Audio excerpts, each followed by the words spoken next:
Avokat, çfarë ndodh me rastin Xhaçka pas vendimit të gjykatës që urdhëroi SPAK-un për të regjistruar procedimin penal?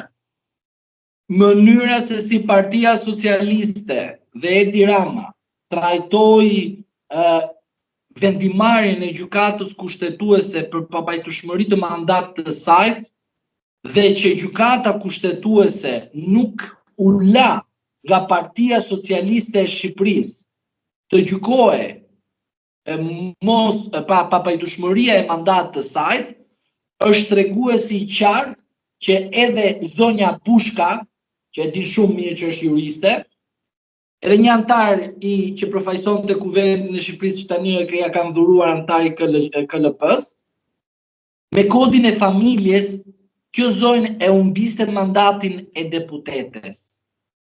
Se janë dy raste. Rasti i parë është kur ti je martuar dhe nuk e bërë kontrat paramartesore për të bërë ndarjen e pasurisë që e përfiton në martesë sipër, një kjo që nuk ekzistonte nga vendimi gjyqësor që kam parë, si provë materiale, se në rast se do të ishte dhënë kjo provë që ekzistonte një kontratë e regjistruar në gjendje civile, rasti Xhaçka kishte mbaruar që në ato momente. Dhe rasti i dytë është, në rast se këta ndahen, zonjës i linte drejta të bëj pjesëtim pasurie të asaj që është përfituar gjatë martesës. Këto janë dy raste më të mira, që kuptoj qartësi që kjo zonjë ka qenë në shkelje ose më mirë në heqjen e mandatit të saj. Dhe s'ka nevojë pse SPAK-u t'ia heqë mandatin. Pastaj kemi edhe një rast tjetër, që është ekstrem ky, po ne urojmë shëndet për të gjithë. Edhe në rast se i vdes bashorti, përsëri trashëgimia dhe është gjatë martesës shkon tek bashortja. Pra kemi 3 raste bashk që përsëri zonja një fjalë deputete e Partisë Socialiste mund të përfitojë. Dhe nuk duhet të ishte lënë kjo estradë juridike që nesër SPAK-u të veprojë ndaj saj për një masë sigurie të mundshme. Sepse nuk mund të futet në burg Jorgo Goro.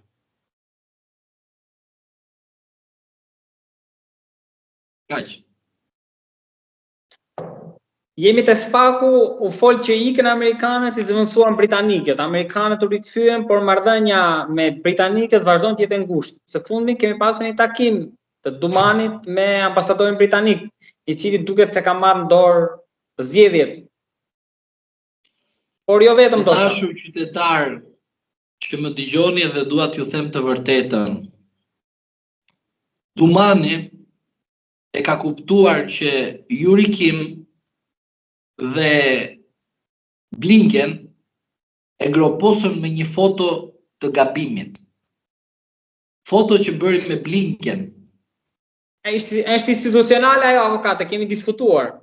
Ka ikur institucionale, ka ikur sepse Trumpi u vendos me votën e amerikanëve në nëntor, dhe Dumani e dinte këtë gjë, dhe mandatin e mori në 20 janar, dhe foto që bëri Dumani ishte në dhjetor 2024-s.